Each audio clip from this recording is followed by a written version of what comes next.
Oi, eu sou a Belz e o vídeo de hoje é uma resenha sobre Sex Object, da Jessica Valenti.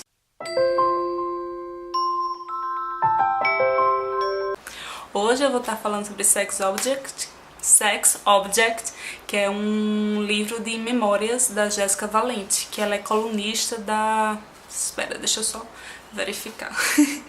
Que ela é colunista do Guardian, que é um jornal americano. E nesse livro de memórias ela vai tratar um pouco sobre a mulher como objeto sexual, mas é apenas um dos pontos do livro.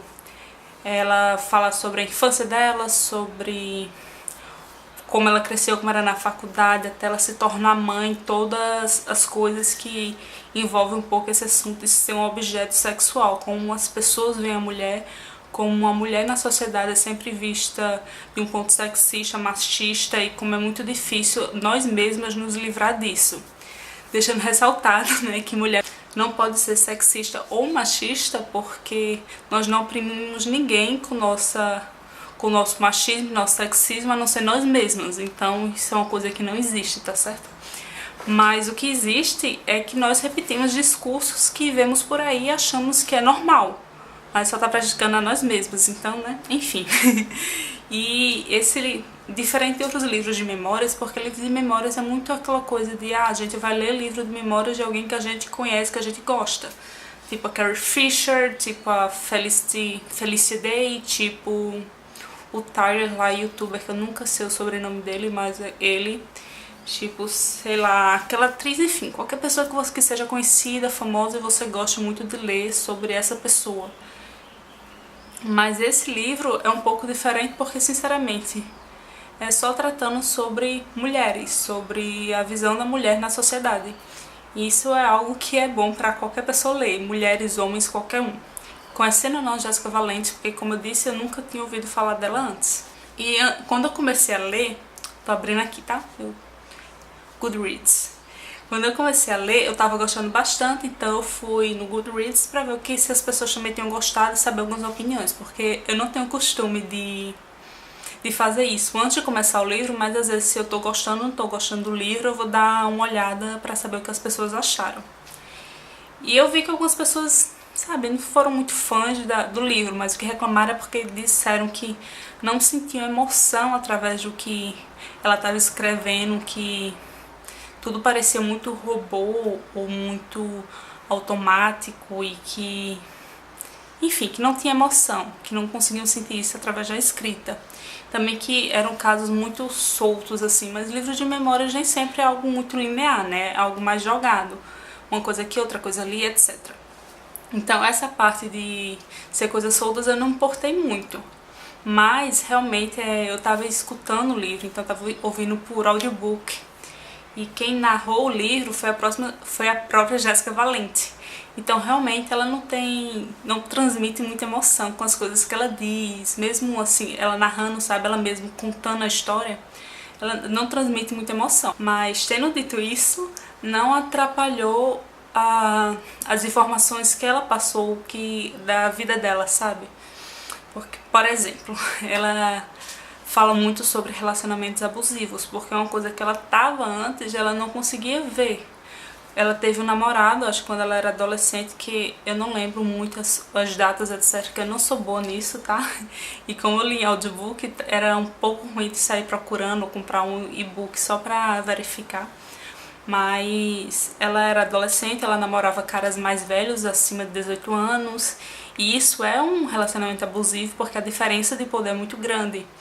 E ela fala também sobre como ninguém via isso como anormal, como as pessoas achavam, na verdade, super legal que ela estava namorando um cara mais velho e ela se achava tal por causa disso. É uma coisa muito comum, até hoje a gente vê as garotas mais jovens, elas namorando caras acima de 18 anos e achando isso super legal, super maduro. Porque, né, mulheres amadurecem mais cedo, o que a gente sabe que não é verdade. Mas ela trata dessas coisas só exemplificando, sabe? Contando realmente a vida dela, os casos que aconteceram. Então ela fala disso quando ela era adolescente, que ela namorava um cara mais velho, sobre como ela fez sexo pra ver se continuava lá com ele, mas realmente não gostava do sexo. como quando ela estava na faculdade todo mundo era atraído por esse professor, que tinha, sei lá, 30, 40 anos e as alunas tinham 17, 18 anos, né, que é a idade que a gente entra na faculdade, que ele ficava passando a mão por ela, sabe, tipo, abraçando o tempo todo e conversando e fazendo umas piadinhas machistas, mas que ninguém ficava incomodado, porque achava o professor maravilhoso, super cool, etc. Então é outra coisa que acontece bastante. A gente tá tão animado de ver um professor que parece divertido e coisa e tal, e não quer ver maldade em qualquer coisa. Mas no mundo que a gente vive, a gente tem que tentar ver maldade em tudo. E se essa maldade realmente não existir, depois se desconsidera, porque se não existir, você vai perceber realmente que não existe com o passar do tempo. Ela trata também sobre depressão pós-parto, que é uma coisa que eu acho muito importante, porque a ideia que as pessoas têm de depressão pós-parto é muito errada.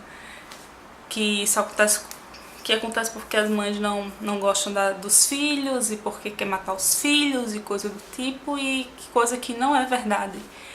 E ela fala bastante sobre a filha dela, porque o parto dela foi muito difícil, o nascimento da filha dela foi muito difícil, consequentemente ela acabou tendo essa depressão pós-parto. E ela não conseguia se desligar disso, não conseguia comer direito, vivia só para a criança, para tentar ter certeza que a criança estava viva, porque, como eu disse, né, foi muito complicado. Tanto que ela menciona uma coisa que eu achei muito forte, que ela não conseguia falar o nome da filha. Ela chamava de criança, o bebê, a criança, mas nunca chamava de minha filha ou pelo nome da filha. E isso foi apontado para ela e ela não tinha percebido isso, mas era como se fosse um sistema de defesa, porque ela sabia que a situação da criança, do bebê, da filha dela era muito difícil e que talvez não sobrevivesse. Então ela se distanciava chamando a própria filha de bebê ou criança, sem ter essa conexão. E ela teve que batalhar por anos para conseguir melhorar isso e se tratar e conseguir, sabe, se livrar dessa depressão pós-parto que foi tão forte nela. E foi uma das partes que mais tocou meu coração, porque realmente deve ser uma coisa desesperadora. Porque você sabe que não tá certo, que tem alguma coisa errada, e você realmente se sente muito culpado, porque esse peso coloca em cima das mães, que as mães têm que ser sempre maravilhosas e perfeitas e amar seus filhos incondicionalmente desde o primeiro momento, é muito, muito, muito errado. Porque nem tudo é simples, né? Nada na vida é simples. E continuam colocando essa pressão em qualquer coisa que a mulher seja responsável. E, né, a gente sabe que é um absurdo e a gente tem que falar mais sobre isso.